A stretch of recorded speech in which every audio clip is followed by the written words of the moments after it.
Let her speak first. My grandson's voice cut through the chaos of the courthouse waiting room. Noah was 16, brilliant and autistic. And he was far too calm for someone about to lose everything. Noah, she's going to lie. I know, Grandma. His eyes stayed fixed on his laptop screen. That's why I need her to. Across the hall, my daughter Sarah sat with her lawyer, rehearsing her lines. The daughter who'd abandoned her 5-year-old son on my doorstep 11 years ago. Who never called.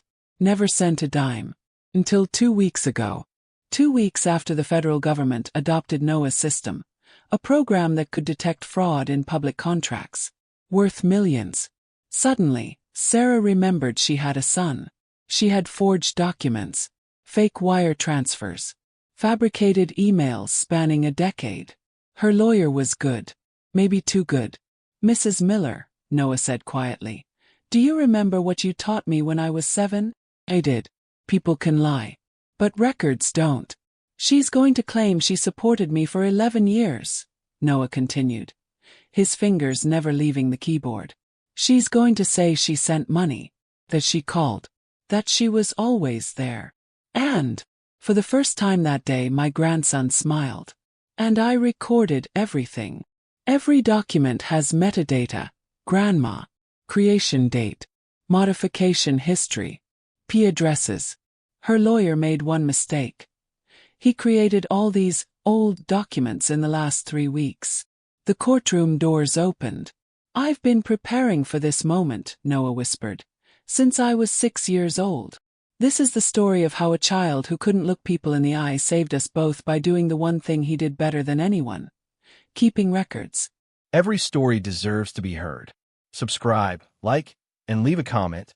Your voice keeps the past alive. Let her say it all first, Grandma. Noah's voice was barely above a whisper, but in the sterile quiet of the courthouse corridor, it might as well have been a shout. I turned to look at my grandson, 16 years old, sitting with perfect posture on the wooden bench. His laptop balanced on his knees like it was part of his body. His eyes didn't meet mine. They rarely did. Noah, honey, she's going to lie. Yes. He typed something without looking at the keys. That's the point. Across the hall, through the rectangular window in the courtroom door, I could see her. Sarah. My daughter. The woman who'd brought her 5-year-old son to my house one winter evening and never came back. She was leaning close to her lawyer, a sharp-dressed man with silver temples and a smile that probably cost as much as my car. They were rehearsing. I could see her lips moving, her hands gesturing, practicing her performance. She has documents, Noah. My voice cracked despite my best efforts. Wire transfer records. Emails. She's going to say she's been supporting you this whole time. I know. The judge might believe her. Maybe. We could lose everything. Your program, your rights, your... Grandma. Noah's fingers stopped moving. Do you remember what you told me? When I was 7 and I asked why people say things that aren't true. I did remember. We'd been at the school principal's office. Another parent had claimed Noah had pushed her son, when the security footage clearly showed the opposite. I told Noah then what my father had told me, what every teacher learns eventually. People can lie, I whispered. But records don't. Noah's lips curved into something that wasn't quite a smile, but close. That's why I need her to lie first, he said. Out loud. On record. In front of the judge. The courtroom doors opened. The bailiff called our names. I stood up, my legs unsteady. 73 years old, and I'd never been so frightened in my life. This boy, this brilliant, unusual, perfect boy, was all I had. And I was about to watch someone try to take him away. Noah closed his laptop with a soft click and stood. For just a moment, his hand brushed against mine. Not quite holding it. Noah didn't like physical contact. But the gesture was there. Trust the records, Grandma, he said quietly. I've been keeping them for 11 years. And then I understood. This wasn't just about today. This wasn't just about his program or the money or the legal battle ahead. This was about every single day since that winter evening in 2011. Every breakfast at exactly 7:15. Every drive to school on the same route. Every folder I'd filed, every receipt I'd saved, every moment I'd documented because Noah had taught me that details mattered. My grandson hadn't just been surviving his childhood. He'd been building a fortress. One receipt, one timestamp, one photograph at a time. We walked into the courtroom together, and I realized something that should have terrified me but somehow didn't. Noah had been preparing for this moment since he was 6 years old. Since before he could fully understand what he was preparing for. Because Noah didn't just understand patterns. He understood people who broke them. And his mother had just walked back into our lives at exactly the wrong time. Or, from Noah's perspective, exactly the right one. The doorbell rang at 4:47 p.m. on December 18, 2011. I know the exact time because I was taking cookies out of the oven, and I'd set the timer for 18 minutes at 4:29. The Betty Crocker timer my late husband had bought me, the one that still worked after 30 years. When the doorbell rang, the timer read 0:47. Details. They didn't matter then. They matter now.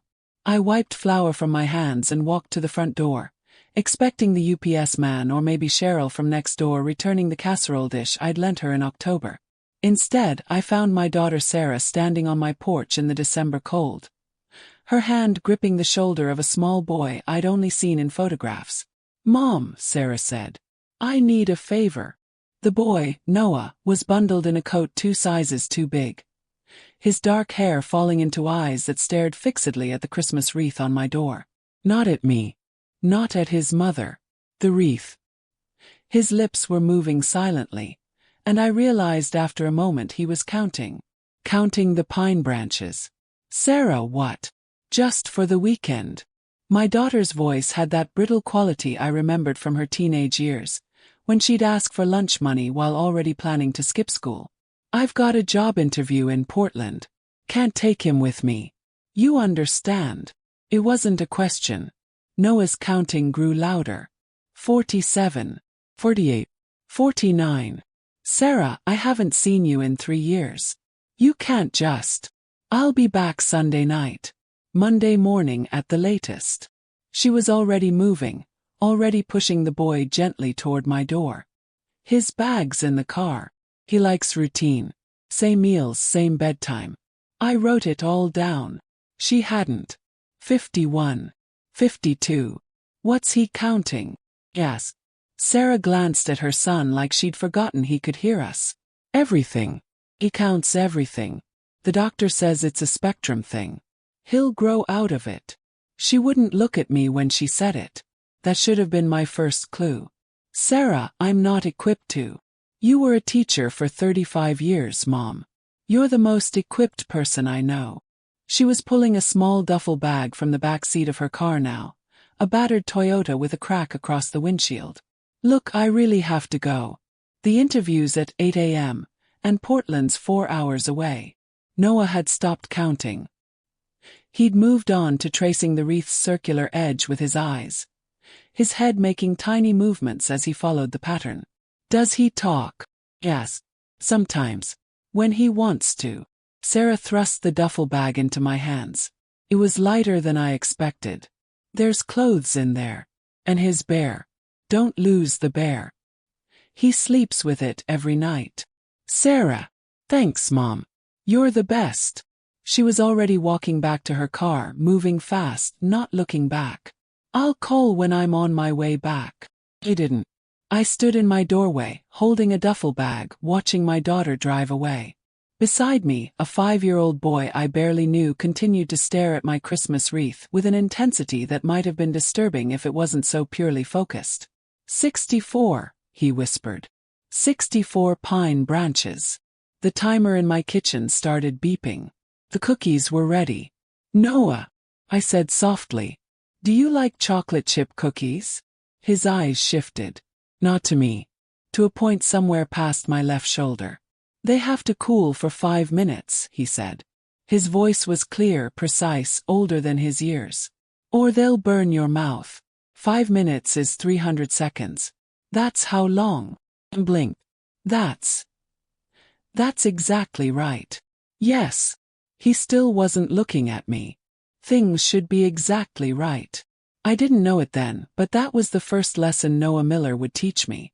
Things should be exactly right. The world didn't work that way for most people.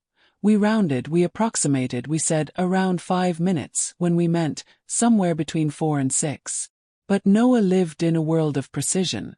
And slowly, painfully, beautifully, I would learn to live there with him. That first weekend, I kept expecting Sarah to call. She didn't. Monday came. No call. No text. No knock on the door. Tuesday I tried calling her. The number was disconnected. By Wednesday, I understood the truth that Noah had probably known from the moment she dropped him off.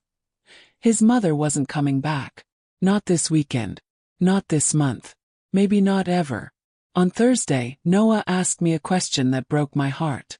"When does the weekend end?" he said, standing in my kitchen doorway in his 2 big pajamas, clutching a threadbare teddy bear with one missing eye. "It ended Monday, sweetheart." He nodded slowly. "She said Sunday night or Monday morning. Those times are past." "Yes. So she's late." I didn't know how to answer that. How do you tell a 5-year-old that his mother has abandoned him? How do you find the words? Noah saved me the trouble. "She's not coming back today either," he said. It wasn't a question. Just a statement of fact, delivered in that calm, precise voice. People who are late by 4 days are usually not coming at all. That's the pattern. "Noah. It's okay, Grandma Margaret."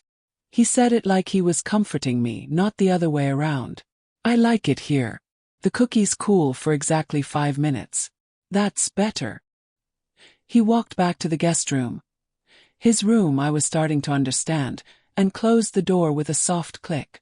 I stood in my kitchen, 73 years old, suddenly and completely responsible for a child I barely knew. A child who counted pine branches and timed cooling cookies and understood abandonment in a way no 5-year-old should. That night, I pulled out my old filing cabinet from the basement. The one I'd used when I was teaching, filled with grade books and lesson plans and student records. Emptied it out. 35 years of teaching history, boxed up and stored away. And I started a new file. Noah Miller, age 5. Mother, Sarah Miller. Legal guardian, unknown. Status, temporary care. I didn't know it then, but that file would grow. It would become 3 files. Then 5. Then a dozen. Every doctor's appointment. Every school meeting. Every breakfast routine and bedtime ritual and carefully structured day. Because if Noah had taught me one thing in that first week, it was this. Details mattered. And if Sarah ever came back, if she ever tried to claim him again, I was going to have every single detail ready. I was a teacher. I knew how to keep records. But what I didn't know yet was that Noah was an even better student than I was a teacher. And while I was learning to document his life, he was learning something far more important. He was learning to document everything. The first time Noah had a meltdown in my house was on day 6. Changed the breakfast routine. Seems like such a small thing now. Insignificant. I'd run out of the wheat bread Noah liked, so I'd bought a different brand. Same wheat bread, same nutritional content, even the same price. Just a different bakery. I put 2 slices in the toaster at 7:15 a.m. exactly. Just like every other morning. Added the timer. 3 minutes, 18 seconds. That's how long Noah liked his toast. Golden brown with just a hint of crispness at the edges. The timer went off. I buttered the toast with exactly 2 swipes of the knife, the way Noah had shown me. Cut it diagonal. Placed it on the blue plate. Noah came into the kitchen at 7:18 a.m., just like always. He looked at the plate. And he started screaming. Not crying. Not whining. Screaming. A sound of pure distress that came from somewhere deep and primal. His hands flying to his ears. His body folding in on itself. I froze, the butter knife still in my hand. "Noah. Noah, sweetheart, what's wrong?" But he couldn't answer. He was rocking now, back and forth, his eyes squeezed shut, still screaming. I grabbed the plate, thinking maybe the toast was too hot. Maybe I'd burned it. But it looked perfect. exactly like every other morning. And then I saw the packaging in the trash. The different bread wrapper. God. I knelt down, not too close. I'd already learned Noah didn't like to be crowded when he was upset. Noah, I'm sorry. Change the bread. That was wrong of me. The screaming continued for another 2 minutes. I know because I checked the clock. 2 minutes and 43 seconds of pure anguish over something I couldn't begin to understand. But I didn't try to stop him. I didn't tell him to calm down or that it was just bread, or any of the useless things well-meaning people say to children who are suffering in ways they can't articulate. I just stayed there at his level waiting. When the screaming finally stopped, Noah's voice was hoarse. Wrong bread, he whispered. Wrong pattern. I know. I'm so sorry. I'll get the right bread today. Today is now wrong too. He wasn't looking at me. He was staring at the floor tiles, his finger tracing the grout lines. The day started wrong. The whole day is wrong now. And that's when I understood. It wasn't about the bread. It was never about the bread. It was about predictability, about knowing what comes next, about having a world that made sense in a way that apparently nothing else did. For Noah, every day was a carefully constructed equation. Toast plus butter plus diagonal cut plus blue plate equals safe. Equals okay. Equals manageable. Change one variable and the whole equation collapsed. I sat on my kitchen floor, my knees protesting, and I made a decision. Noah, I said quietly. From now on, I'm going to write everything down. Every single thing we do. That way I won't make mistakes like this. Would that help? His finger paused in its tracing. Write it down where? In a notebook. A special notebook just for your routines. You can check it whenever you want, and you'll know nothing's going to change unless we both agree to change it together. For the first time that morning, Noah looked at me. Not quite at my eyes but close. At my chin maybe or my shoulder. Can I see the notebook? He asked. I'll get one today. When I get the right bread. Okay. He stood up, his movements still shaky. I'm not hungry now. The routine is broken. I understand. He walked back to his room, and I heard the door click shut with that same gentle precision he did everything with. I stayed on my kitchen floor for another minute, trying to collect myself. I taught 5th grade for 35 years. I'd had students with ADHD, dyslexia, behavioral challenges. I thought I understood children. But Noah was teaching me that I'd understood nothing at all. That afternoon, I drove to 3 different stores until I found the exact right bread. And I bought 10 loaves, stuffing my freezer until there wasn't room for anything else. I also bought a spiral notebook. Nothing fancy. Just lined paper with a black cover. That night after dinner, chicken nuggets at 6 p.m., 6 pieces, arranged in 2 rows of 3. I sat down with Noah at the kitchen table. Okay, I said. Let's write down your routine. Everything you need to have the same, we'll put in this book. Noah looked at the notebook with an intensity I'd only seen when he was counting. Everything, he asked. Everything important. Everything is important. Pause. You're right. Everything is important. So let's start with morning and we'll write down every single step. How does that sound? What I expected, a list of maybe a dozen items. Wake up. Brush teeth. Get dressed. Eat breakfast. What I got. 3 pages of single-spaced details written in Noah's careful, precise handwriting. Wake up. Open. Stay in bed for 17 seconds. Count to 17. Get up. Walk to bathroom 17 steps. Turn on light with right hand. Wait 3 seconds for eyes to adjust. Turn on water. Wait for water to get warm. Feels warm, not hot, on back of hand. Wet toothbrush. Apply toothpaste. Line across all bristles but not over the edge. Brush for 2 minutes. Bit 3 times. Rinse mouth 4 times. Turn off water. Use towel, blue towel, not white towel. White towel is for hands only. It went on. By the time we finished just the morning routine, it was past Noah's bedtime. We'll do the rest tomorrow, I said, exhausted. But it's not done. There was panic creeping into his voice. If it's not all written down, tomorrow might be wrong too. Noah, honey, it's late. Please. He looked at the notebook like it was a life raft in an ocean. Please, Grandma. I need to know what happens next. I need to know all of it. So we kept writing. Breakfast. School routine. Afternoon. Dinner. Bedtime. We wrote until midnight, until my hand cramped and Noah's eyes were heavy. 27 pages. 27 pages to describe a single day in Noah Miller's life.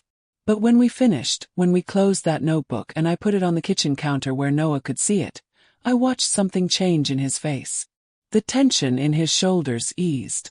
His breathing slowed. Tomorrow will be okay now, he said.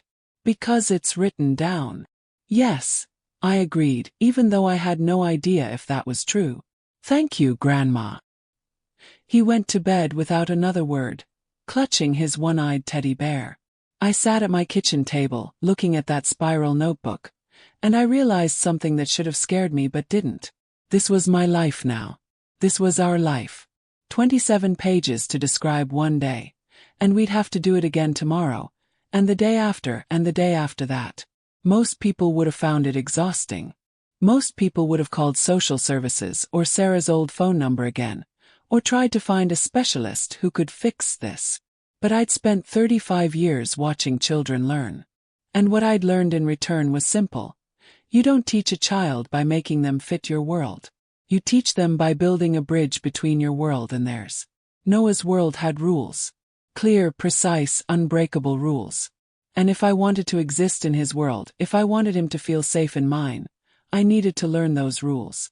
So I did. For the first month, I followed that notebook like it was scripture. Every step. Every detail, every exact time and measurement and pattern. And slowly, Noah started to relax around me. He still didn't make eye contact. He still counted things constantly. He still needed exactly 17 seconds after waking up before he could get out of bed. But he also started to smile. Just small ones, quick and gone almost before I could see them. But they were there. On day 33 I made a mistake. I used the wrong color plate for lunch. Noah noticed immediately. But instead of screaming, he walked to the notebook, flipped to the lunch section and said, Grandma, the notebook says blue plate. This is a green plate. That's a mistake. You're absolutely right, I said. I'm sorry. Let me fix it. I switched the plates. He ate his lunch. No meltdown. No screaming. Just correction. That night I updated the notebook, added a new section. Mistakes happen. When they do, we check the notebook and fix them. This is okay. Mistakes can be fixed. Noah read it 3 times before bed. Can I add something? He asked. Of course. He picked up the pen and wrote in careful letters. Grandma's mistakes are okay. She always fixes them. This is the pattern. I had to leave the room to cry. Because that's when I understood. This notebook wasn't just about controlling his environment. It wasn't just about preventing meltdowns. It was about trust. Noah was teaching himself to trust me. One documented routine at a time. And I was learning to deserve that trust. One careful detail at a time. What I didn't realize then, what I couldn't have known, was that this was just the beginning. Because while I was learning to document Noah's daily life, Noah was learning something far more sophisticated. He was learning that documentation itself was power. That written records were truth. That if you kept careful enough notes, you could prove anything. Or disprove anything. Even lies told by people who were supposed to love you. The letter from Riverside Elementary arrived on August 15, 2012. Noah was 6 years old. I'd officially become his legal guardian 3 months earlier, after hiring a lawyer and navigating the nightmare of paperwork required when a mother simply disappears. Sarah hadn't contested it. Mostly because we couldn't find her to serve her papers. The letter was addressed to Guardian of Noah Miller and marked, Urgent. Response required. I opened it at the kitchen table while Noah ate his breakfast. Toast, 3 minutes 18 seconds. Wheat bread from the correct bakery. which I now bought in bulk and froze in quantities that would have seemed insane to anyone who didn't live in our house. Dear Mrs. Miller, the letter began. We have received Noah's kindergarten records from his previous school and reviewed his recent evaluation. While we recognize Noah's academic abilities are well above grade level, his evaluation indicates he falls within the autism spectrum with significant sensory and social challenges. Riverside Elementary is committed to providing appropriate education for all students. However, given Noah's specific needs, we believe he would be better served in our Special Education Learning Center, a separate facility designed for students requiring substantial support. We have scheduled a meeting for August 20th to discuss Noah's individual education plan and transition to the SELC program. I read it twice, then a third time. They wanted to segregate him. Not because he couldn't learn. The letter admitted his academics were well above grade level, but because he was different. Because he didn't make eye contact. Because loud noises made him cover his ears. Because he needed routine and predictability and the world to make sense. What does the letter say? Noah asked. He wasn't looking at me, but he'd stopped eating. He always knew when something was wrong. It's from your new school. They want to meet with us. What kind of meeting? I could have lied. I could have softened it. But Noah had taught me that he deserved truth. They want you to be in a different classroom, I said carefully. A classroom for kids who learn differently. I don't learn differently. His voice was flat. I learn faster. The tests said so. I know.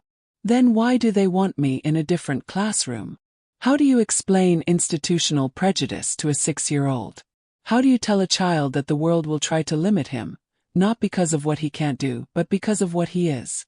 Because they don't understand you yet, I finally said. But we're going to help them understand. Noah was quiet for a long moment, his hand moving in small circles on the table, tracing an invisible pattern. Can I come to the meeting? He asked. I don't know if they'll allow. I should be there.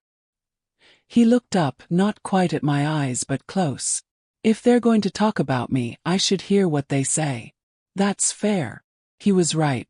And that was the moment I decided. If the school system wanted to underestimate my grandson, I was going to make them work for it. The meeting was in the principal's office. Principal Wallace was a tired-looking woman in her 50s with a practiced smile and a folder thicker than my hand.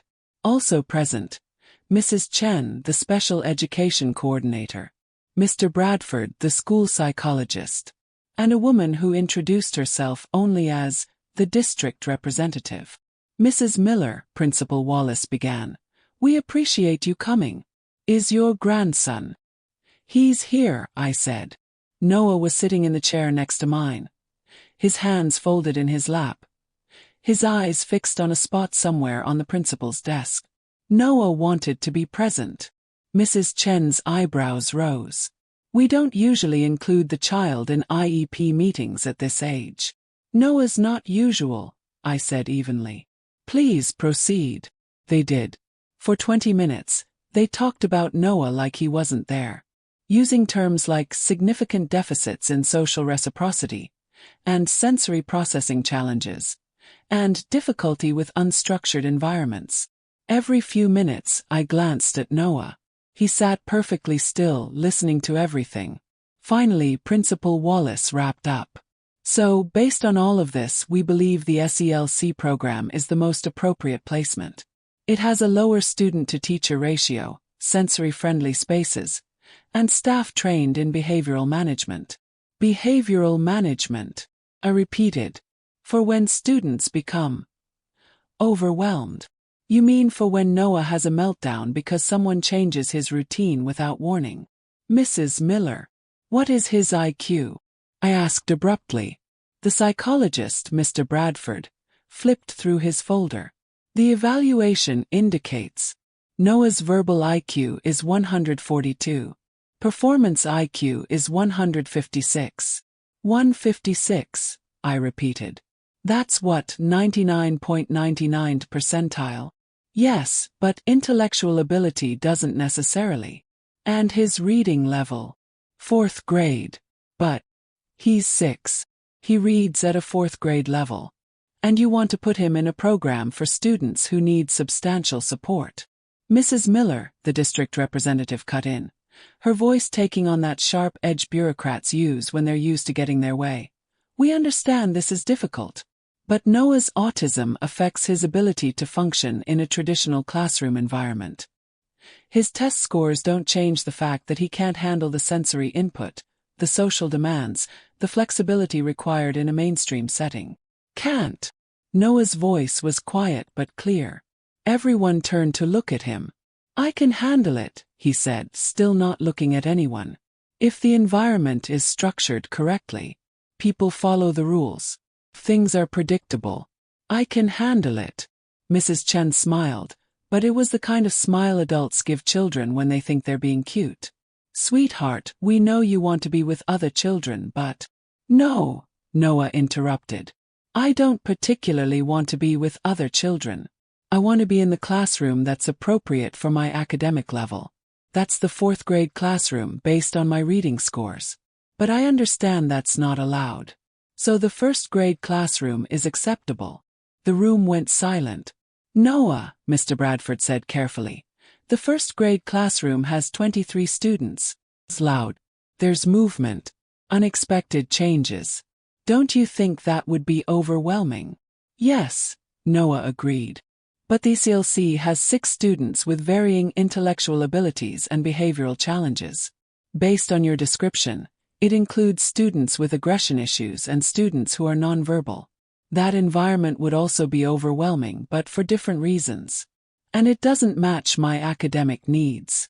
Principal Wallace leaned forward. Noah, we're trying to help. Then help by making the first grade classroom structured. Noah's hands were moving now, that same circular pattern on his thighs. But his voice remained steady. Give me a schedule. In writing. If there are going to be changes, tell me in advance. Also in writing. If fire drills or assemblies are planned, give me warning. And provide a quiet space I can go to if sensory input becomes excessive. Those are reasonable accommodations under IDEA Section 504. Every adult in the room stared at him. Did you just cite federal special education law? The district representative asked slowly. Yes, Grandma has the books. I read them. He had. I checked out every book on special education law from the library, trying to understand Noah's rights. I'd left them on the coffee table. Apparently, Noah had memorized them. This is… Principal Wallace looked at me. Mrs. Miller, did you coach him to say this? No, I said honestly. I didn't even know he was going to speak. He's 6, Mrs. Chen said weakly. I'm 6, Noah confirmed. And I can read. And I understand that you're trying to exclude me from standard education because my disability makes you uncomfortable. But federal law says you have to educate me in the least restrictive environment appropriate to my needs. A segregated classroom for students with intellectual disabilities is not appropriate for a student with superior intellectual function. That's discriminatory. The room was so quiet I could hear the clock ticking on the wall. Principal Wallace looked lost. I need to. We need to consult with district legal before. Of course, I said pleasantly. We'll wait for your response. In writing, please. The meeting ended shortly after. As we walked to the car, Noah's hands were shaking slightly. You did so well, I told him. My heart is beating too fast. I don't like talking in front of people. I know. But I had to. They weren't being fair. No, I agreed. They weren't. In the car, Noah pulled out a small notebook from his pocket. The one I'd given him to track his daily routines. He'd started carrying it everywhere. What are you writing? He asked. Notes. About the meeting. What everyone said. His hand moved across the page in quick, precise strokes. If they try to put me in the wrong classroom, we'll need evidence that they knew I didn't belong there. Written evidence is better than memory. Memory can be disputed. I stared at my 6-year-old grandson taking notes like a court reporter. Noah. Where did you learn about evidence? Law and Order SVU. It's on at 8 p.m. on Tuesdays. After you go to bed. He glanced up briefly. I know I'm not supposed to watch grown-up shows. But they explain the legal system very clearly. I should have been horrified. Instead, I was fighting the urge to laugh. From now on, I said, if you want to watch legal dramas, we'll watch them together. And I'll explain the parts that aren't accurate. Okay. He kept writing. Do we need a lawyer? I don't know yet. Do you think we do? Probably. The district representative had the body language of someone preparing for conflict. Her arms were crossed, and she kept looking at Principal Wallace like she was waiting for permission to speak. That means the decision was already made before we arrived. They're going to fight this. He was right. 3 days later we received a response. The district was moving forward with placing Noah in the SLC program. They cited his substantial needs and behavioral concerns. Behavioral concerns. Noah, who had never been violent, never been aggressive, never been anything but quiet and precise and careful. That's when I hired Marjorie Klein, an education attorney who specialized in special needs advocacy. You have a case, she told me after reviewing the documents. A strong one. They can't segregate him based on disability when he's academically advanced and requesting specific accommodations. But litigation is expensive. Are you prepared for that?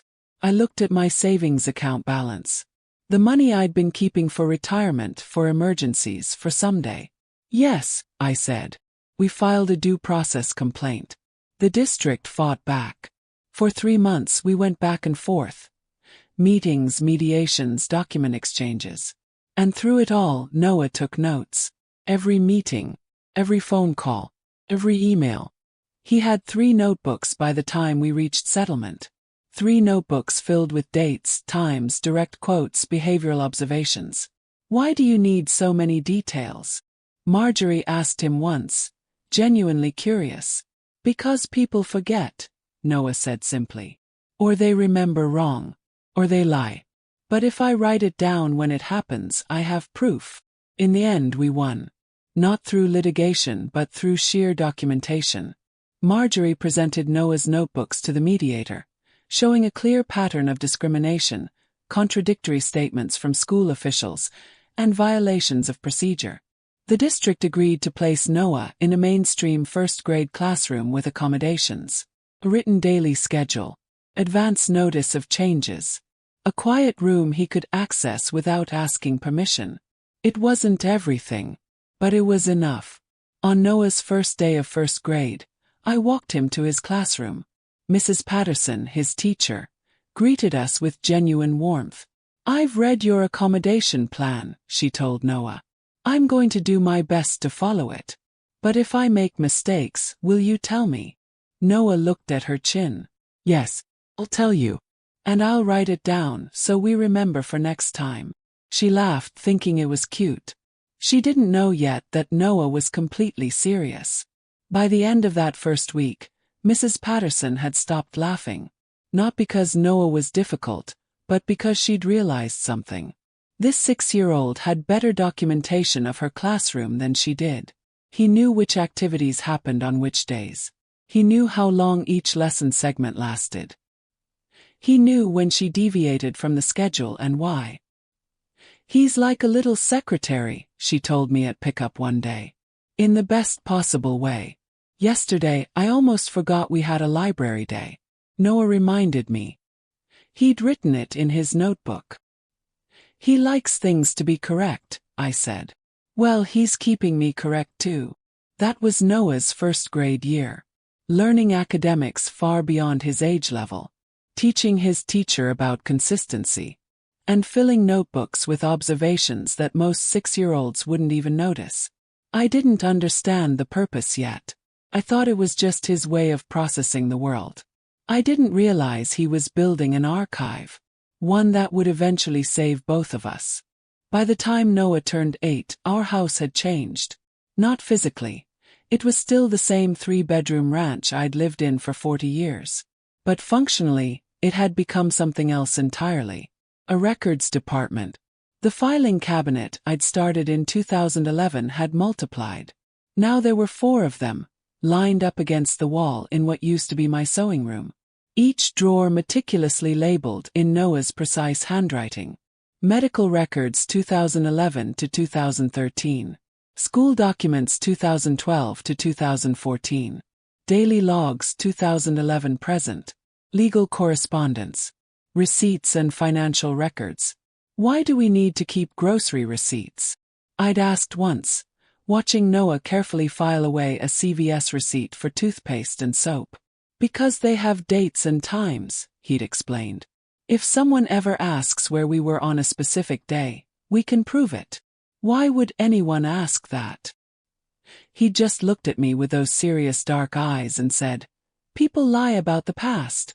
Receipts don't." At 8 years old, my grandson was thinking like a forensic accountant. His notebooks had evolved too. He'd graduated from simple spiral notebooks to a more sophisticated system. Color-coded binders with tabbed sections and cross-referenced entries. Blue binder. Daily routines and schedules. Red binder. School observations and academic progress. Green binder. Medical appointments and health information. Yellow binder. People. Observations about behavior patterns, statements made, promises kept or broken. That last one should have concerned me more than it did. But Noah's system worked. When his second-grade teacher claimed he'd never told her about his sensory issues with the cafeteria noise, Noah produced 3 separate written requests, dated, signed by me, with the teacher's initials acknowledging receipt.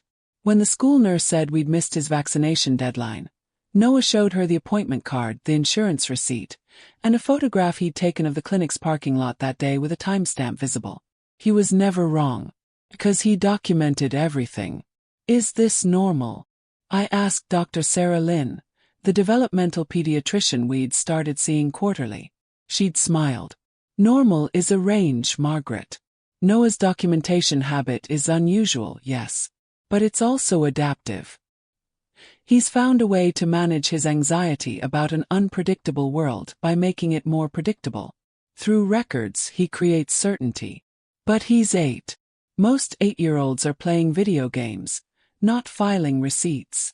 Most 8-year-olds haven't experienced what Noah has.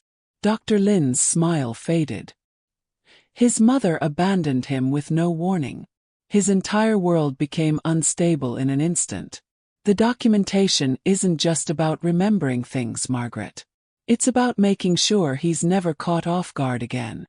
That night, I watched Noah at the kitchen table, updating his daily log, recording what we'd had for dinner, what time we'd eaten, what we'd talked about. "Noah," I said softly, "do you remember your mom?" His pen paused. "Yes. What do you remember?" "She said she'd come back on Sunday night or Monday morning. She said it at 4:47 p.m. on December 18, 2011. She was wearing a blue jacket with a tear on the left sleeve. She put my bag on your porch. The bag had 3 shirts, 2 pairs of pants, 1 pair of pajamas and bare. No toothbrush. No extra shoes." He said it all without looking up, without emotion. Just facts. She didn't come back. Not Sunday. Not Monday. Not ever. Does it hurt to remember it so clearly? No. He resumed writing. It hurts more when people don't remember things correctly. When they say something happened one way but it actually happened differently. That makes the world confusing. Remembering exactly makes the world make sense. I reached over and gently squeezed his shoulder. He didn't pull away, that was progress. 3 years ago, any unexpected touch would have caused a meltdown. "You're right," I said. "The world should make sense." What I didn't say. I was starting to understand that Noah's compulsive documentation wasn't just about autism or anxiety. It was about trust. Or more accurately, the lack of it. Noah had learned at 5 years old that the people who were supposed to love you could lie to you, could make promises and break them without warning. So he'd decided to trust something else instead. Evidence. The school year continued. Noah excelled academically, reading at a 6th grade level by 3rd grade, doing multiplication and division problems that belonged in 5th grade math. But socially, he remained isolated. Other kids didn't know what to make of the boy who carried notebooks everywhere and spoke in complete sentences with perfect grammar. "Why doesn't Noah play at recess?" Mrs. Patterson asked me at a parent-teacher conference. "He does play. Just differently. He walks the perimeter of the playground, the same route, every day, counting his steps. That's his play," I said. "He's measuring, calculating, making maps in his head. That's what he enjoys." She looked troubled. "The other children think he's strange. The other children are entitled to their opinion. As long as they're not cruel to him. They're not cruel. They just ignore him mostly." I asked Noah about it that night. "Do you wish you had friends at school?" He thought about it for a long time. "Not really. Friends are unpredictable. They say they'll do something and then don't. They get mad about things that don't make sense. They change their minds." He looked up from his homework. "You're not like that, Grandma. You do what you say. You follow the routines. You're predictable. That's better than friends." It broke my heart a little. But I also understood. In Noah's experience, predictability was love. And I loved him enough to be predictable. The years passed. 4th grade. 5th grade. Noah grew taller, lankier. But his habits remained unchanged. Document everything. Trust the records. Question inconsistencies. By the time he was 12, he'd started learning about digital documentation. I'd bought him a laptop for his birthday. A used one from Best Buy, nothing fancy. Within a week, he'd taught himself to scan documents. Within a month, he'd created a database. Every paper record we had, digitized and organized. Cross-referenced. Searchable. "This is better," he told me, showing me the system. "Paper can burn. Paper can be lost. But digital records can be backed up. Multiple copies in different locations. Much safer." "Where are you backing them up?" 3 different cloud services. And an external hard drive that I keep in the fireproof box under my bed. 12 years old, and he had a disaster recovery plan. "Noah," I said carefully, "why do you think our records might be in danger?" He looked at me like the answer was obvious. "Because if my mom ever comes back, she'll try to say things that aren't true. And we'll need proof." There it was. The core fear that drove everything. "Noah, honey, your mom doesn't even know where we are. We haven't heard from her in 7 years. 7 years, 3 months and 14 days, he corrected. "But absence of evidence isn't evidence of absence. Just because she hasn't contacted us doesn't mean she won't. People who abandon their children don't usually come back. But the probability isn't 0. It's low but not 0. And you're preparing for that possibility. I'm preparing for every possibility. That's what the records are for." I pulled him into a hug. He tolerated it for exactly 8 seconds before gently pulling away. "I'm going to finish the scanning," he said. "We still have 2013's medical records to digitize." He walked back to his room, and I sat in the kitchen, thinking about the child I'd been raising for 7 years. A child who couldn't forget anything. A child who trusted documents more than people. A child who was building a fortress of evidence against a threat that might never come. Except it did come. Just not for another 4 years. And when it did, every single document, every receipt, every photograph, every carefully logged entry would matter. Because Noah had been right all along. His mother did come back. And she did try to lie. But Noah had spent 11 years making sure those lies couldn't stand. Noah was 14 when he discovered cryptocurrency. Not to invest. Noah had no interest in money as a concept. But the blockchain technology fascinated him. "It's a ledger," he explained to me one evening. His laptop screen filled with code I couldn't begin to understand. Every transaction is recorded. And once it's recorded, it can't be changed. You can't go back and rewrite history. The record is permanent. "Sounds like your filing system," I said. "Yes, but better. Because it's cryptographically verified. No one can claim the record is fake or altered. The math proves it's real. He was taking online computer science courses now, far beyond anything his middle school offered. He opened courseware, Stanford lectures on YouTube. He taught himself Python, then Java, then JavaScript. What are you building? I'd asked once, watching him code for 6 hours straight. I'm not sure yet. Something useful. By 15 he knew. Started with a school assignment. 9th grade civics class, taught by Mr. Holloway, a passionate teacher who actually cared about making students understand government. The assignment: research a local government issue and present findings. Most kids picked easy topics. Potholes, school lunch quality, library hours. Noah picked public contracting. Do you know how much money our county wastes on fraudulent contracts? He asked me over dinner one night. $17 million in the last fiscal year alone. How do you know that? I read the audit report. It's public record. They found contractors billing for work they never did. Subcontractors who don't exist. Inflated prices. All of it documented in the report, but nothing changed. Why not? Because finding the fraud takes too long. Auditors have to review thousands of pages of documents manually. By the time they find problems, the money's already gone.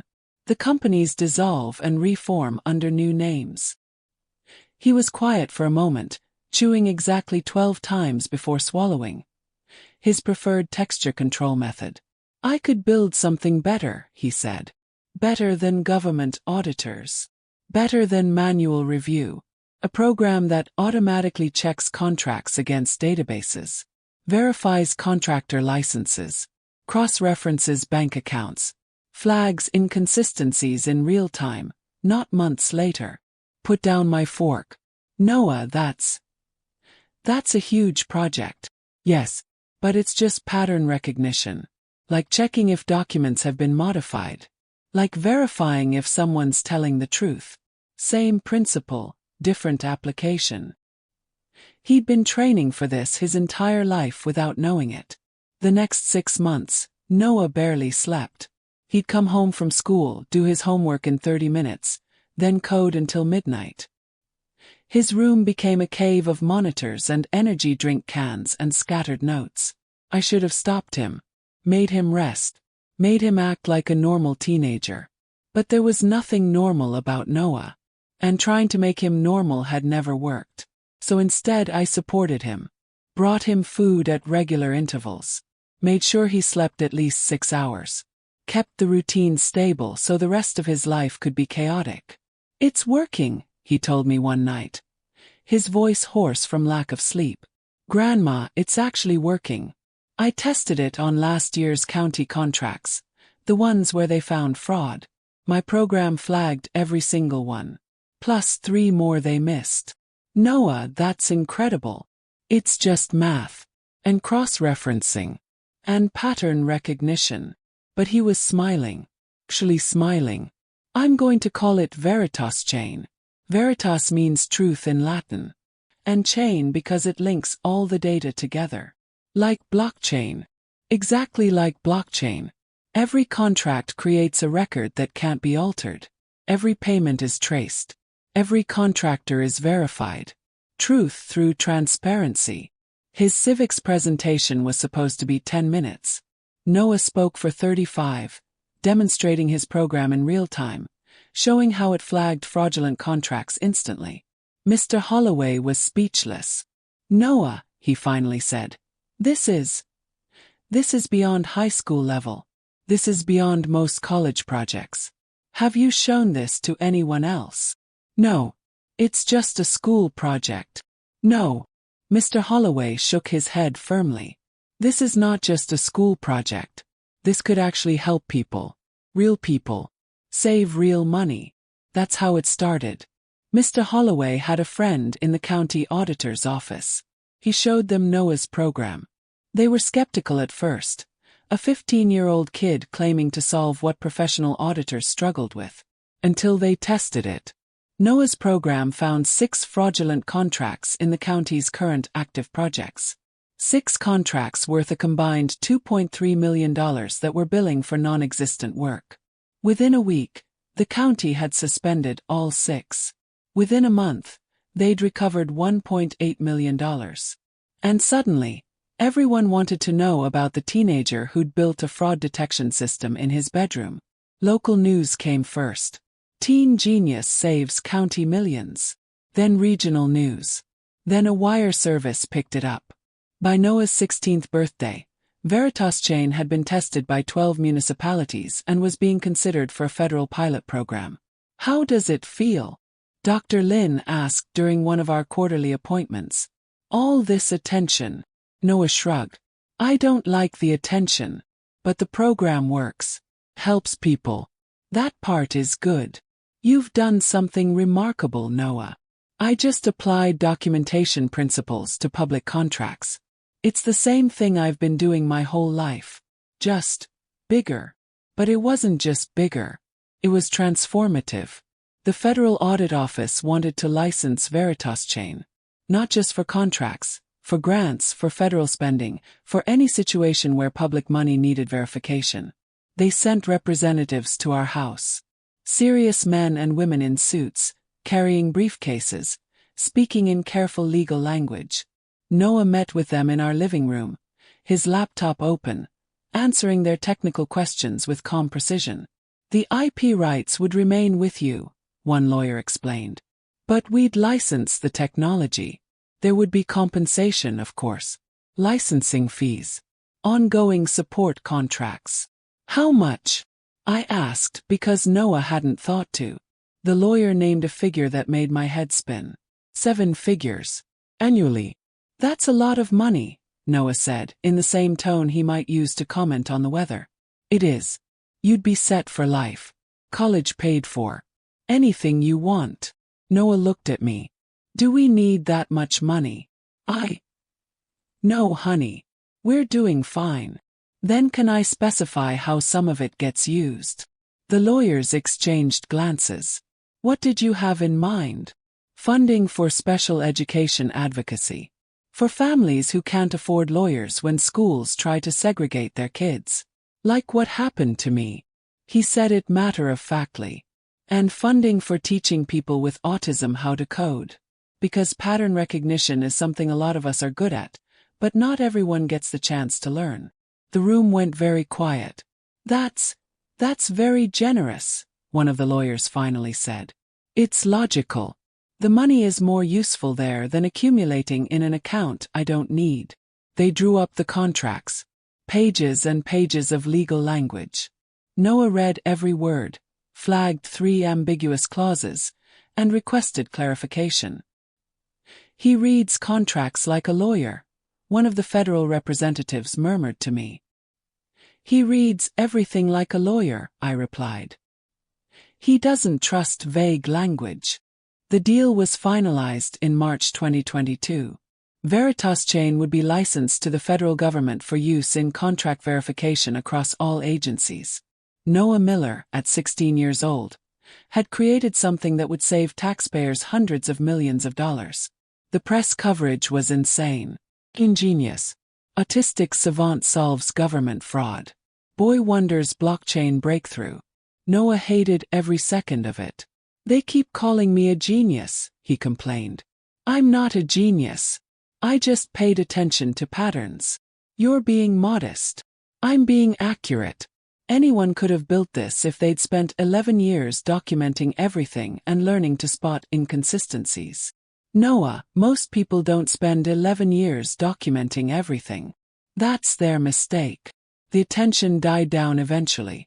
By May, the news cycle had moved on. Noah went back to being a quiet high school junior who carried notebooks and preferred routines to spontaneity. Except now he also had a federal contract, a licensed technology, and a bank account that would fund his entire future. And that's when Sarah came back. Exactly 2 weeks after the news broke that Noah's program was worth millions. After 11 years of silence. She showed up with a lawyer, a folder full of documents, and a claim that she'd been his mother all along. That she'd never abandoned him. That she'd been sending money, making calls, being present. that she was his legal guardian and therefore entitled to control his program, his earnings, his future. She had evidence, or what looked like evidence. Wire transfers, emails, birthday cards, letters. All of it fake. All of it created recently.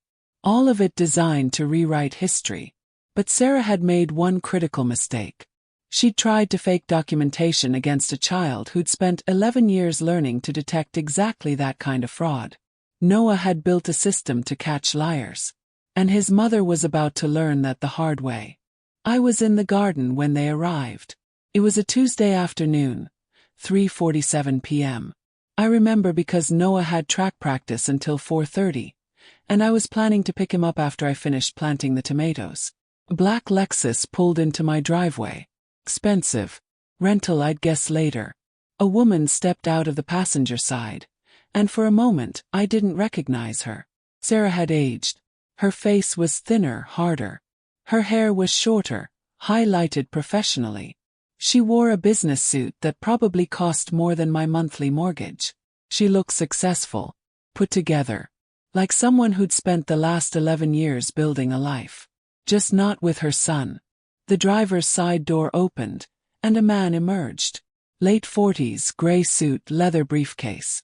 He had that look lawyers get, polished, practiced, ready for conflict. "Mrs. Miller," he called out. "Margaret Miller." I stood slowly, my knees protesting.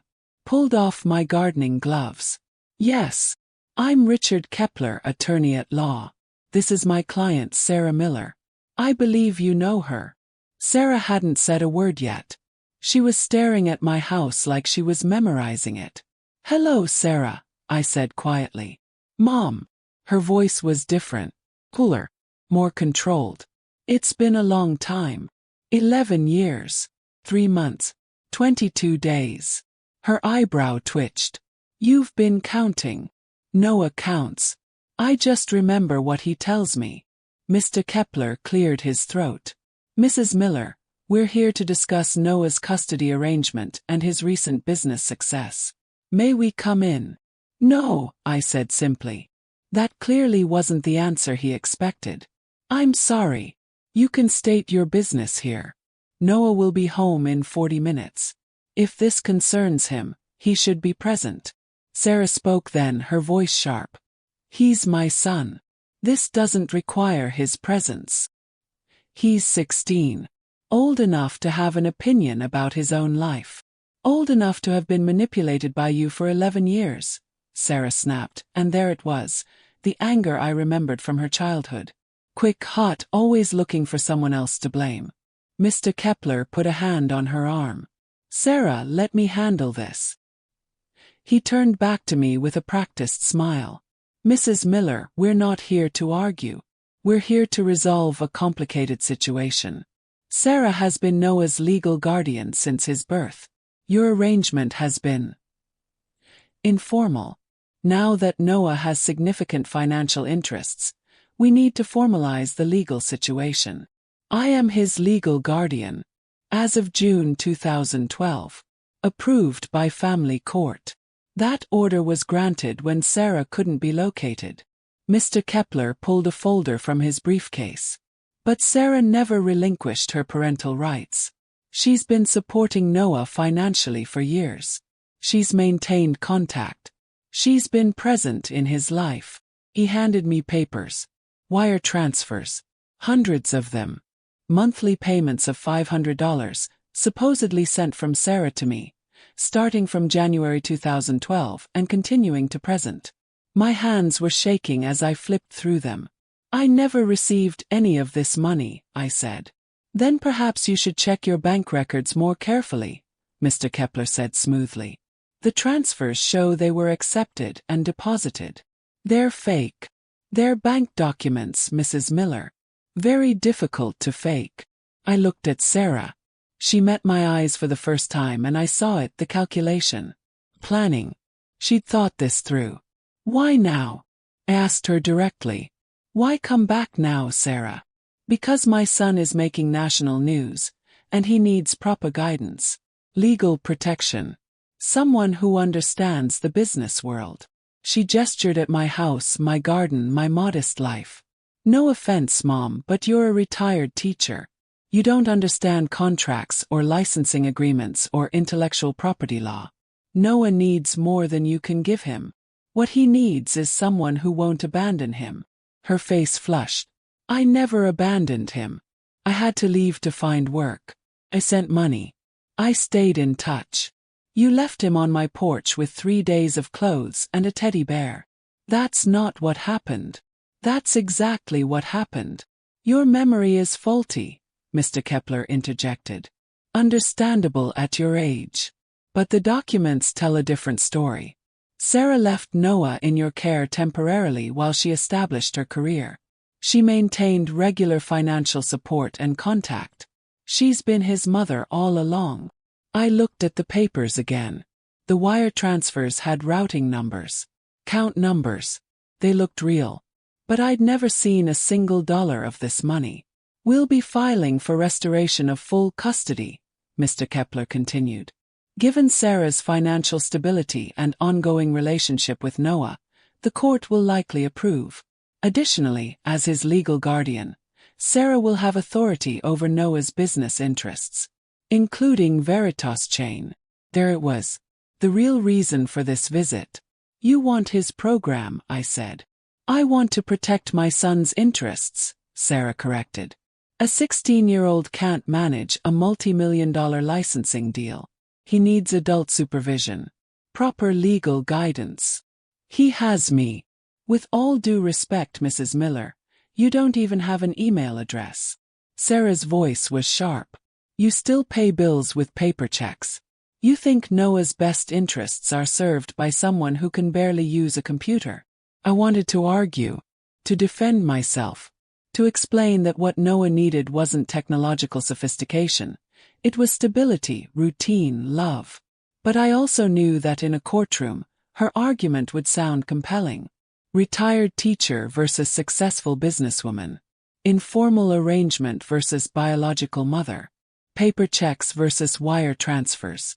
We'll be in touch regarding the custody hearing, Mr. Kepler said, tucking his folder away. I'd advise you to get legal representation. This will go much smoother if everyone cooperates. They walked back to their car. Sarah paused at the driver's door. I'm not the bad guy here, Mom. I'm just taking care of my son. Finally. They drove away, leaving me standing in my garden, holding papers that proved I was either a liar or incompetent or both. I sat down on my porch steps, my legs too weak to stand. 11 years. 11 years of doctor's appointments and school meetings and meltdowns and triumphs. 11 years of learning Noah's routines and accommodating his needs and loving him exactly as he was. And Sarah thought she could just come back and erase all of it with fake wire transfers. I heard the school bus before I saw it. The same bus, the same route, same time every day. Noah's predictable world. He got off at exactly 4:32 p.m. His backpack over one shoulder. His steps even and measured as he walked up the driveway. Grandma! He'd noticed my expression immediately.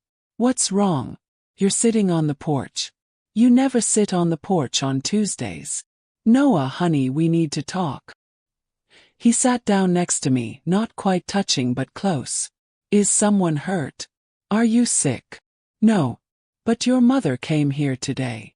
He went very still. My mother, he repeated. Sarah Miller, age 43. Last seen December 18, 2011. Yes. What did she want? I handed him the papers. He read through them in silence, his eyes moving quickly across each page. These are fabricated, he said after 3 minutes. How do you know? The wire transfer format is wrong. The routing number is valid, but it belongs to a bank that didn't start using this particular transfer form until 2018. These transfers supposedly started in 2012. He pointed at a detail I'd never have noticed. Also, the timestamps are inconsistent. They claim multiple transfers on the same day at the same exact second. Banks don't process that way. Are you sure? Yes. I studied banking protocols when I was building VeritasChain. I needed to understand how money moves through systems. These documents are sophisticated forgeries, but they're still forgeries. He handed the papers back to me. She's going to try to take me away, isn't she? He said. Not a question. A statement. She's going to try. Because of the money. Yes. Noah was quiet for a long time, his hand moving in small circles on his knee. I've been preparing for this, he finally said.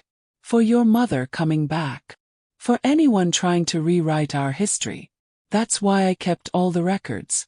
That's why I documented everything. People can lie, Grandma. But I built our life in a way that proves the truth. He stood up, and I saw something in his face I'd never seen before. Certainty. Complete, unshakable certainty. She's going to lose, Noah said quietly. Because I have something she doesn't. What's that? 11 years of documentation that can't be faked. He walked into the house, and I heard him go straight to his room. His footsteps even and purposeful. My grandson wasn't panicking. He wasn't scared. He was getting ready. For a war fought with paperwork and timestamps and metadata. A war he'd been training for his entire life. And I was about to learn that sometimes the quietest people are the most dangerous opponents. Because they're the ones who've been listening, watching, recording, waiting for the moment when the truth matters most. That moment had arrived. And Noah was ready. The custody hearing was scheduled for July 12, 2022. We had 6 weeks to prepare. I hired Marjorie Klein again, the education attorney who'd helped us fight the school district years ago. She'd since expanded her practice to family law, and when I called her, she agreed immediately. I remember Noah, she said. Smartest client I ever had. How is he? Preparing to dismantle his mother's case. Good. Let him. I've seen custody battles before, and documentation wins. If Noah's been keeping records like he did during the school fight, we have a shot. Shut. That's all she'd promise. The problem, Marjorie explained during our first meeting, is that biological parents have strong presumptive rights, even after 11 years. If Sarah can show she maintained any relationship with Noah, any financial support, any communication, a judge might restore her custody. Especially if she's financially stable now. But she didn't maintain a relationship. She disappeared. That's what we'll argue. But we need proof. Your testimony alone won't be enough. Do you have anything concrete? Proof she never called, never sent money, never made contact. I have something better, Noah said quietly. He'd been sitting in the corner of Marjorie's office, listening. I have proof of everything that did happen, which makes it very clear what didn't. He pulled out his laptop. What he showed us over the next hour was breathtaking. 11 years of life, documented with precision that bordered on obsessive. Every meal we'd eaten, every route we'd driven, every store we'd visited, every bill we'd paid. But more than that, metadata, digital fingerprints, proof of presence and proof of absence. I started scanning documents in 2015, Noah explained, navigating through his database. But I've since digitized everything back to 2011. Every medical bill, every school form, every grocery receipt. And I didn't just scan them, I verified them. Verified how? Marjorie asked. Cross-referenced with external databases. Medical bills match insurance company records. School documents match the district's filing system. I submitted a FOIA request for copies of everything in my file. Receipts match credit card statements. Everything confirms everything else. He pulled up a calendar. Every single day from December 18, 2011, to the present was filled with entries. This is my life, Noah said. Every day. Documented. And nowhere in 11 years is there any evidence of contact with Sarah Miller. No phone calls in our phone records. No emails in our email accounts. No letters. I photographed every piece of mail we received, front and back, with timestamps.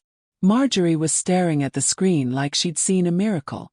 Noah, she said slowly, did you know this day would come? I knew someone might lie about the past someday. I didn't know who or when. But I knew the best defense against lies was documentation. So I documented everything. He clicked through more files. Bank statements showing every deposit and withdrawal. No mystery payments from Sarah. No unexplained transfers. Her lawyer is going to present wire transfers, I said. They look real. They're not. Noah pulled up a different screen. I analyzed the documents she provided. The forgery is sophisticated, but it has tells. The transfer format is wrong for the dates. The account numbers don't match the bank's numbering system from that period. And most importantly, he opened another window. Our actual bank statements show no corresponding deposits. You can't fake money appearing in an account. The bank's records are authoritative. We'll subpoena the bank records, Marjorie said immediately. Original documents, not copies. If there are no deposits matching her claimed transfers, her entire case collapses. It will collapse further than that, Noah said. Because I can prove when her documents were created. He pulled up something that looked like code. Metadata analysis. Every digital document has hidden information. Creation date, modification date, authoring software, computer ID. Her lawyer's documents were all created in May 2022. Not spread over 11 years. All created in the same month. Probably in the same office, on the same computer. I can prove it's a fabrication. Marjorie was grinning now. Noah, you've just handed me the most airtight case I've ever seen. But I have to ask. Is all of this legally obtained? Nothing hacked. All legal. Public records requests, our own documents, and metadata analysis of documents they voluntarily provided. I didn't access anything I wasn't authorized to access. Good. Because if you had, it wouldn't be admissible. He turned to me. Margaret, your grandson is a litigation attorney's dream. Most custody battles come down to he said, she said. This won't. This will come down to what the documents prove. And the documents prove Sarah is lying. We prepared for 3 weeks. Marjorie deposed Sarah and her lawyer, who stuck to their story. Yes, Sarah had been sending money. Yes, she'd maintained contact. Yes, she'd always been involved in Noah's life from a distance. Their story was consistent, well rehearsed, also completely disprovable. The hearing itself was in family court, a smaller courtroom than I'd expected. Judge Patricia Brennan presiding, a no-nonsense woman in her 60s who'd been on the bench for 20 years. Sarah sat with Mr. Kepler at one table. We sat with Marjorie at another. Noah was between us, his laptop bag at his feet, wearing the button-down shirt I'd bought him for the occasion. This is a hearing to determine custody of Noah Miller, age 16, Judge Brennan said. Ms. Miller is petitioning for restoration of custody. Mrs. Margaret Miller opposes. Let's begin with Ms. Sarah Miller's case. Mr. Kepler stood. He was smooth, polished, convincing. He painted a picture of a struggling single mother who'd had to leave her son temporarily to find work. Who'd sent money faithfully. Who'd maintained contact. Who'd always intended to reunite with her son once she was stable. Sarah Miller never abandoned Noah, he said. She made the difficult but responsible choice to ensure his care with a family member, while she built a life that could support him. She sent regular financial support. Documented wire transfers totaling over $50,000 over 11 years. She maintained contact through emails and phone calls. And now that Noah has achieved remarkable success, she wants to be reunited with her son and help guide him through the complex business decisions ahead. He presented the wire transfers. The fabricated emails. A few birthday cards allegedly sent over the years. It looked convincing. If you didn't know better. Judge Brennan examined the documents. Mrs. Miller, did you receive these payments? No, Your Honor, I said. The transfers show they were deposited to your account. They show account numbers that look like mine. But I never received the money. That seems unlikely. Banks don't lose $50,000. Mr. Kepler smiled. Your Honor, We believe Mrs. Margaret Miller may be confused about her finances. At 73, managing accounts can become. I'm not confused, I said firmly. I'm telling you I never received those payments. And we can prove it. Judge Brennan looked interested. How? Marjorie stood. We'd like to call Noah Miller to testify, Your Honor. Sarah's head snapped up. He's a child. You can't. He's 16 and the subject of this custody dispute. He has the right to speak. Judge Brennan gestured. Noah, would you like to testify? Noah stood. Walked to the witness stand. Sat with perfect posture. His hands folded in his lap. His eyes focused on a point just past the judge's shoulder. Noah, Marjorie began gently. Do you remember when your mother left you with your grandmother? Yes. December 18, 2011, at 4:47 p.m. You remember the exact time. I was counting the pine branches on Grandma's Christmas wreath. The doorbell rang when I reached 47. The oven timer in the kitchen was at 47 seconds remaining. So the doorbell rang at 4:47 p.m. Several people in the courtroom shifted uncomfortably.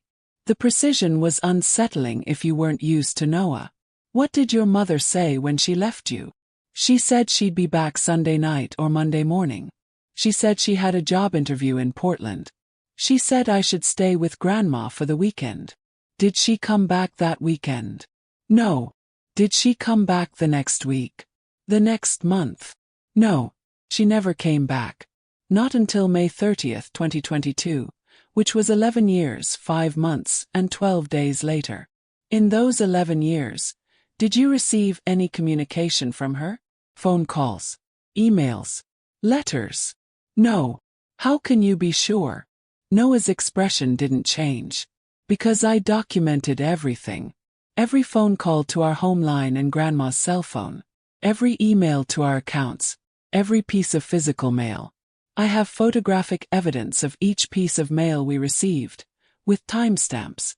Sarah Miller contacted us 0 times in 11 years. Mr. Kepler stood. Your Honor, this is a child's recollection, not evidence. Actually, Marjorie said, we have the evidence. We'd like to present Exhibit A. Noah Miller's life documentation, 2011 to present. She handed the judge a tablet loaded with Noah's database. And she handed Mr. Kepler one too. This is a searchable database of every document related to Noah's care for the past 11 years. Medical records, school records, financial records, photographs, receipts. Everything. All cross-referenced and verified against external sources. Your Honor, if you search for any evidence of Sarah Miller's involvement, you'll find nothing. Because there was none. Judge Brennan started scrolling. Her expression grew more serious with each passing minute. These are bank statements, she said. Original images from the bank's records. I don't see any deposits matching Ms. Miller's claimed wire transfers. That's correct, Your Honor, Marjorie said. We subpoenaed the bank's original records.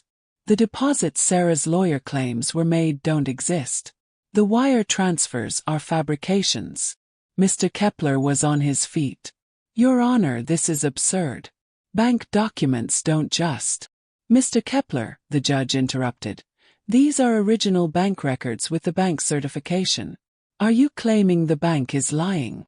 I'm claiming there's been some confusion. No confusion, Noah said quietly from the witness stand. The documents you submitted are fake. I can prove it. Everyone turned to look at him. Explain, Judge Brennan said. Noah pulled out his laptop, opened it, connected it to the courtroom's display system with a cable he'd brought specifically for this purpose. May I show you? He asked the judge. She nodded. What happened next was the most devastating 15 minutes of testimony I've ever witnessed. Noah pulled up the wire transfer documents Sarah's lawyer had submitted. He zoomed in on details most people would never notice. This transfer supposedly occurred on March 15, 2012. But this form format wasn't used by this bank until 2018. The form number in the corner. See this code? It's from a template that didn't exist in 2012. He showed the creation metadata. This PDF was created on May 8, 2022. Not in 2012. In May of this year. 3 weeks before they came to our house. He pulled up more documents. These emails supposedly sent between 2011 and 2022. They all have the same IP address in the header data. All sent from the same location. In May 2022. They were created in batch, probably by a document service that specializes in fabricating evidence for custody disputes. Mr. Kepler was pale. Sarah was staring at Noah like she'd never seen him before. Furthermore, Noah continued, his voice calm and methodical, the birthday cards supposedly mailed over 11 years all have postmarks from the same batch of stamps. Stamps that weren't issued until 2020. The postmark dates have been altered digitally. You can see the pixelation when you zoom in. He demonstrated. The judge leaned forward, staring at the screen. Your Honor, Noah said. My mother didn't maintain contact with me. She didn't send money. She didn't send cards. She abandoned me on December 18, 2011, and didn't return until she learned my program was worth money. Everything she's presented to this court is a lie. And I can prove every single part of it is a lie. The courtroom was silent. These are serious allegations, Judge Brennan said slowly. Mr. Kepler, do you have any response? Mr. Kepler looked at Sarah. Sarah was staring at her hands. Your Honor, we may need to request a continuance to review our documentation. Your documentation is fabricated, the judge said flatly. This young man just demonstrated that in excruciating detail. Noah, where did you learn to do this kind of forensic analysis? I built a fraud detection system for federal contracts, Noah said simply. Finding fabricated documents is what I do. Judge Brennan sat back in her chair. She looked at Sarah with an expression that could have frozen water. Ms. Miller, she said, you've presented falsified evidence to this court. That's a crime. I'm going to ask you directly. Did you fabricate these wire transfers and emails? Sarah said nothing. Ms. Miller, I asked you a question. Sarah's voice was barely audible. I just wanted to be in my son's life. He's successful now. He needs a parent who doesn't lie to courts, Judge Brennan snapped. Mr. Kepler, I'm referring your conduct to the Bar Association for investigation. Submitting fabricated evidence is grounds for disbarment. She turned to Marjorie. Mrs. Klein, I assume you're requesting that Mrs. Margaret Miller's guardianship be made permanent. Yes, Your Honor. Granted. Full legal custody to Margaret Miller. Ms. Sarah Miller's petition is denied, and I'm issuing a restraining order preventing her from contacting Noah without his explicit consent. She looked at Noah, still sitting calmly at the witness stand. Noah, do you wish to have contact with your mother? No, Your Honor. Do you have anything you'd like to say to her? Noah looked at Sarah for the first time. Really looked at her. His eyes meeting hers directly. Something he almost never did with anyone. You left me, he said quietly. You said you'd come back, and you didn't. That taught me something important. Taught me that people lie. That you can't trust what people say, you can only trust what they do. And what they document. He paused. You never called. You never wrote. You never sent money. For 11 years, I didn't exist to you. But Grandma was there every single day. She followed the routines. She learned how I worked. She loved me enough to let me be myself. That's what a parent does. And you're not that. Sarah was crying now. Silent tears running down her face. You came back because you wanted something from me, Noah continued. Not because you wanted me. That's not love. That's transaction. And I don't do transactions with people who lie. He stood up. I'd like to go home now, please. Judge Brennan nodded. This hearing is concluded. Clerk, please prepare the custody order for my signature. And notify law enforcement that I'm referring this matter for potential criminal investigation regarding perjury and document fraud. The gavel came down. We'd won. Marjorie was grinning. Sarah was sobbing. Mr. Kepler was frantically packing his briefcase, clearly planning his exit strategy. And Noah was standing quietly, waiting to leave, looking at none of them. I put my hand on his shoulder. Are you okay? Yes. Can we get dinner at the usual place? I'd like routine right now. Of course, honey. We walked out of the courthouse together. Behind us I could hear Sarah's voice, broken and pleading. Noah, please. Sorry. I'm your mother. Noah didn't turn around. Didn't acknowledge her. Just kept walking at his usual measured pace. In the car he was quiet for a long time. Grandma, he finally said. Yes. Thank you for being predictable. I felt tears prick my eyes. Thank you for teaching me how. Most people wouldn't have learned.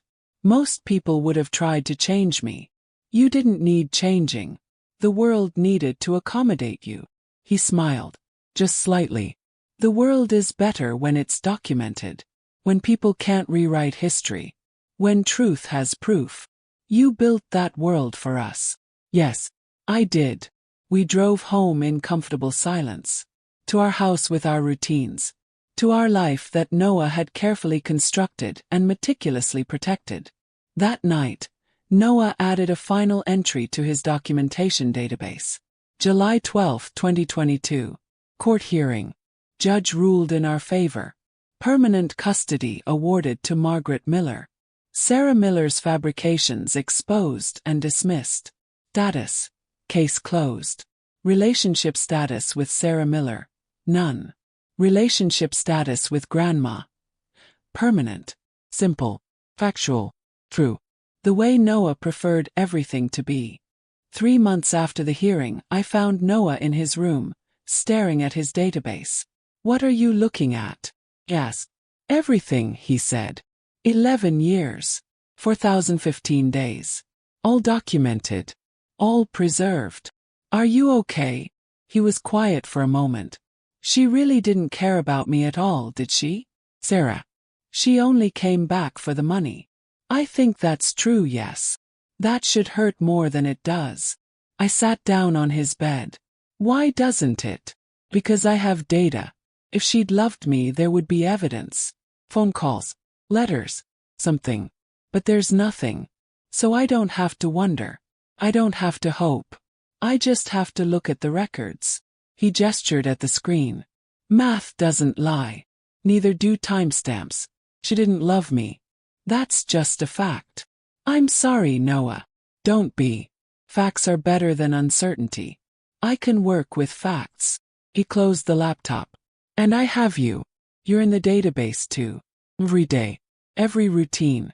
Every time you were there. That's evidence too. Evidence of love. My throat tightened. You think of it that way. As evidence. How else would I think of it? Love is action. Repeated action over time.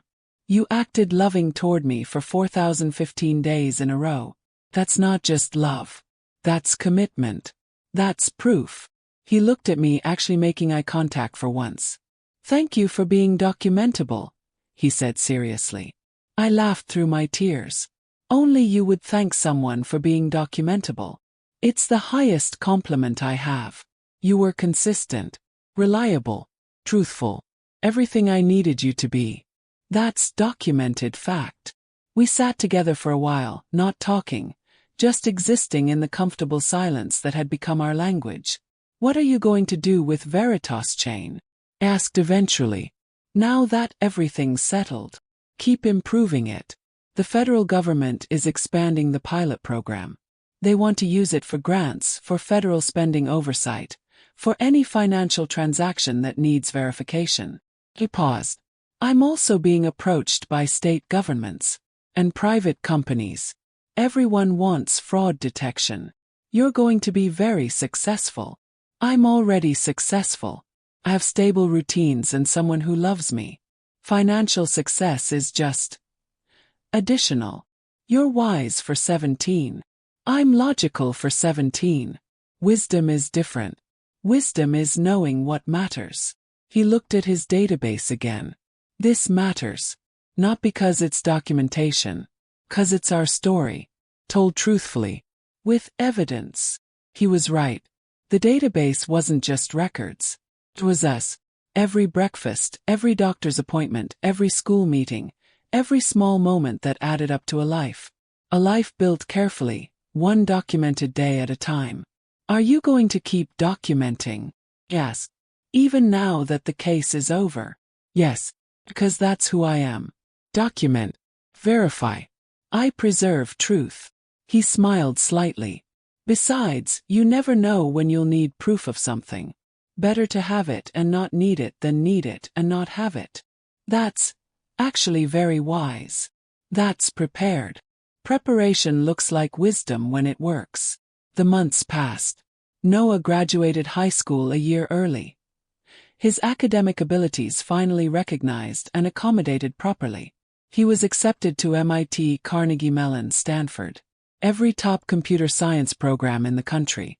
They have the best research in verification systems. And they're 3 hours from home. Close enough to visit on weekends. You don't have to stay close because of me, I told him. I'm not staying close because of you. I'm staying close because our routine is here. And I like our routine. He started college in the fall of 2023. Came home every other weekend exactly as scheduled. Called every Tuesday and Thursday at 7 p.m. Predictable. Reliable. Documented. His professors quickly learned that Noah Miller was unlike any student they'd taught. He didn't just complete assignments. He verified them. Cross-referenced them. Found errors in their examples and politely corrected them with evidence. Your grandson is either going to revolutionize computer science or drive us all insane, one professor told me at Parents' Weekend. Possibly both. Noah's company expanded. VeritasChain wasn't just a federal tool anymore. It was becoming industry standard. Banks used it. Insurance companies. Legal firms. Anyone who needed to verify that documents were authentic and transactions were legitimate. By the time Noah was 19, he was a millionaire several times over. But nothing about our life changed. Same house. Same routines. Same Tuesday dinners at the same restaurant. Don't you want to buy something? He asked once. A new car. A bigger house. Why? Our house works. Has everything we need. Buying a new house would mean new routines. New patterns to learn. That sounds exhausting. Most 19-year-olds would jump at the chance to be rich. Most 19-year-olds don't understand that money is just a tool. It's useful when you need it. But accumulating it for the sake of accumulating it is illogical. He looked at me seriously. I have what matters. Stability. Predictability. Someone who understands me. Why would I trade that for a bigger house? He did start a foundation, though. The Noah Miller Foundation for Neurodivergent Success. It funded legal advocacy for families fighting school districts. Provided coding scholarships for autistic students. Supported research into autism and employment. You're helping a lot of people, I told him. I'm helping people like me. People who think differently but aren't less. People who need the world to accommodate them instead of demanding they accommodate the world. He paused. Like you did for me. I just loved you, Noah. You loved me by learning how I worked. That's what everyone should do. Love through understanding, not through trying to change people. He was 20 when 60 Minutes wanted to interview him. The teen who beat the system. A feature on how an autistic boy had built a fraud detection empire. Noah almost declined. I don't like interviews. People always get the story wrong. So tell them the right story, I said. He agreed on one condition. He could review the interview before it aired and correct any inaccuracies. They agreed. They didn't have a choice. Noah was the story everyone wanted. The interview was conducted in our living room. Same house where he'd grown up. Same kitchen table where we'd written his first routine notebook. The interviewer, a polished woman named Jennifer Chen, started with the obvious question. Noah, you've built a multi-million-dollar company. You've changed how the government detects fraud. You're 20 years old. How does it feel? Logical, Noah said. I saw a problem. I built a solution. The solution worked. That's how systems should function.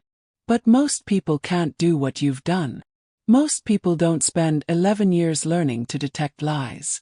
I had unique preparation. You're talking about your mother.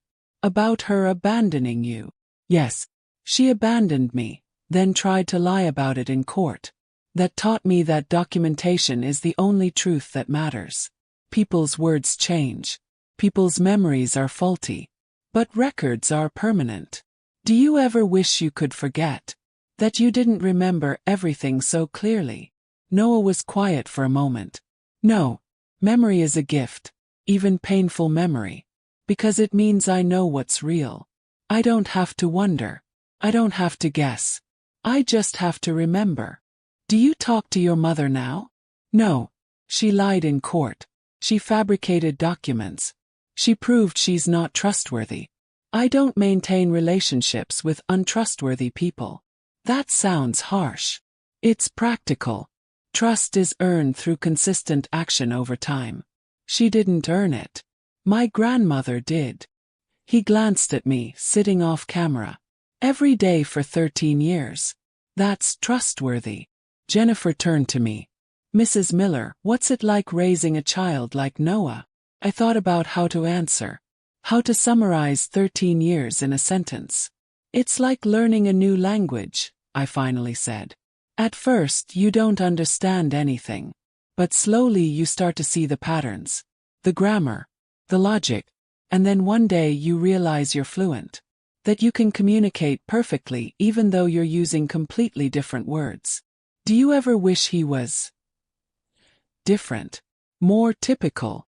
No. Because typical wouldn't be Noah. And Noah is perfect exactly as he is. Noah smiled at that. Just slightly. The small smile that meant he was pleased. The interview aired a month later. It was honest, fair, accurate. Noah approved it without corrections. First, the producers told us. After it aired, I got letters. Hundreds of them. From parents of autistic children. From autistic adults. From people who'd seen themselves in Noah's story. Thank you for not trying to fix him. Thank you for learning his language. Thank you for showing that different doesn't mean less. I answered every one. Because if Noah had taught me anything, it was that documentation mattered. That being seen and acknowledged mattered. That proof of existence mattered. Noah graduated from MIT with a PhD at 23. His dissertation was titled Verification Systems and the Preservation of Truth in Digital Age. He could have gone anywhere. Tech companies offered him positions with salaries that made my head spin. Research institutions wanted him. Government agencies recruited him. He turned them all down. I'm going to work independently, he told me. Build verification systems for people who need them. Improve VeritasChain. Make truth easier to prove. That's a good goal. It's the only goal that matters. In a world where anyone can create fake documents, fake images, fake videos, someone needs to build systems that can prove what's real. That's what I'm good at. He bought a small office downtown. Hired a staff of 3. All of them neurodivergent, all of them brilliant, all of them drawn to his way of thinking. We're going to change how truth works, he told me. Make it verifiable, provable, impossible to fake. He was 25 when the FBI approached him. They'd been trying to solve a case, a financial fraud scheme involving hundreds of millions of dollars. Sophisticated, layered, almost impossible to untangle. Can you help? They asked. Noah looked at their evidence for 3 hours. Then he built a visualization system that tracked every transaction, every entity, every connection. The case was solved in 2 weeks. After that, he became the person law enforcement called when documents needed verification. When digital evidence needed authentication. When truth needed to be separated from lies. Your grandson is perhaps the world's foremost expert in detecting fabricated evidence, one FBI agent told me. He sees patterns no one else can see.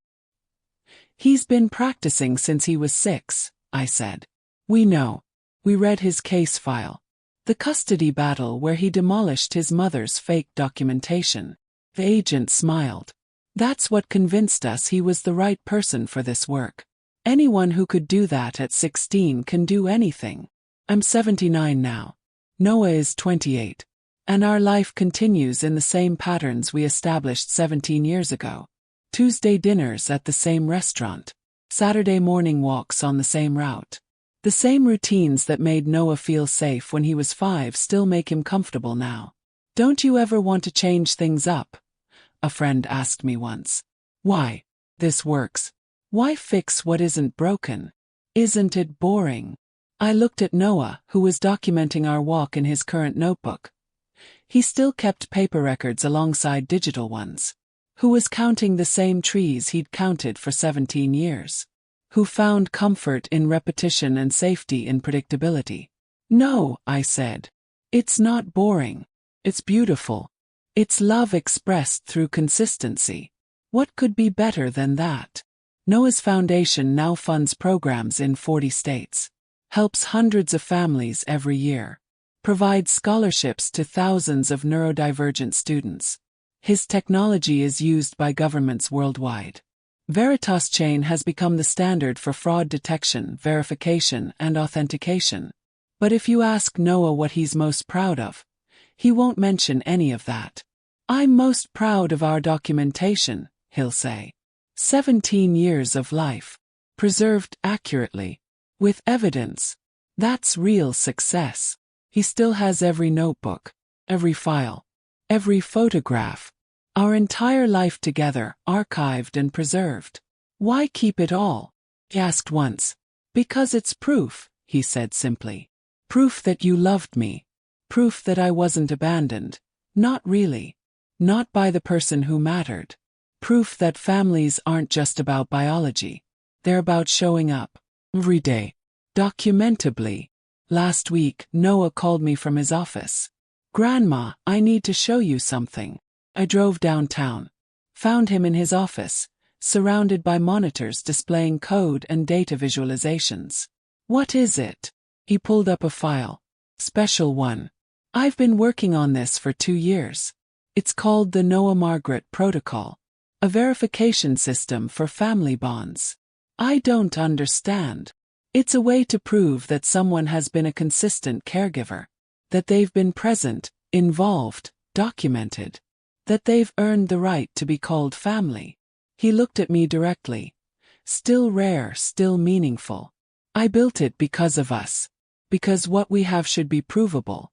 Should be recognized. Should be protected legally. Noah. Courts focus on biology. On legal documents. But family is action. It's showing up every day for 17 years. It's learning someone's routines. It's choosing consistency over convenience. That should be documentable. That should be proof. He showed me the system. It aggregated evidence of caregiving, medical records, school involvement, financial support, time spent together, consistent presence. This could help foster families, grandparents raising grandchildren. Anyone who's been family in practice, even if not in law, they could prove it. Objectively. With data. You're going to change custody law. I'm going to change how we define family. Make it about truth instead of paperwork. He smiled. You taught me that. That what matters is what you do, not what you claim. I'm just building a system that proves it. The protocol is in beta testing now. Family courts in 3 states are trying it. Early results are promising. Fewer cases hinging on biological parent presumption, more cases recognizing actual caregiving. Your grandson is literally redefining family, a family law professor told me. Using data and documentation to prove what love looks like in practice. He's just applying what he learned, I said. That truth is provable. That love is documentable. That consistent action over time is more meaningful than any blood relation. Tonight, like every Tuesday night, Noah came for dinner. Same restaurant, same table, same orders we've been getting for 17 years. Grandma, he said between bites, I've been thinking about something. What's that? Legacy. What we leave behind. You've already left quite a legacy. VeritasChain, the foundation, the Noah-Margaret protocol. That's not legacy. That's work. Legacy is different. Legacy is what proves you existed. What proves your relationships mattered. What proves your life had meaning. And what's our legacy? He pulled out his phone. Showed me the database. 17 years. 6,205 days. All documented. This is our legacy. Proof that you loved me enough to be consistent. Proof that I loved you enough to preserve it. Proof that family is what you build, not what you're given. You really think our documentation is our legacy? I think our documentation is proof of our legacy. The legacy is the love, the routines, the showing up, the choosing each other every single day for 17 years. The documentation just proves it happened. He looked at me with those serious dark eyes that still rarely made contact but somehow conveyed everything. Most people's lives disappear, he said quietly. Memories fade. Stories change. Nothing remains. But our life is permanent. Preserved. Provable. No one can ever say you didn't love me. I have proof. 6,205 days of proof. I reached across the table and took his hand. He let me progress even after all these years. You are the best thing that ever happened to me, I told him. That's not factually accurate. I'm highly unusual. I require constant accommodation. I have limited social skills. Most people would find me difficult. But I don't. I find you perfect. He smiled. The real smile. The one that meant he was truly happy. I find you perfect too. You're predictable. You're consistent. You're documentably loving. That's perfect. We finished our dinner. The same meal we'd eaten hundreds of times before. And it was perfect. 'Cause it was ours. Because it was proven. 'Cause it was real. In 17 years, Noah had taught me many things. That different doesn't mean less. That routine isn't boring, it's beautiful. That love is action, not words. That truth requires proof. That documentation is preservation. That memory is a gift, not a burden. But most importantly, he taught me this. The most important records we keep aren't in filing cabinets or databases. They're in the daily choice to show up, to be present, to be consistent, to be worthy of documentation. Sarah never understood that. She thought family was something you claimed with words and legal documents. But Noah knew better. Family was something you proved with actions and time. And we had proven it. 6,205 times. Once for every single day. Documented, preserved, and utterly true.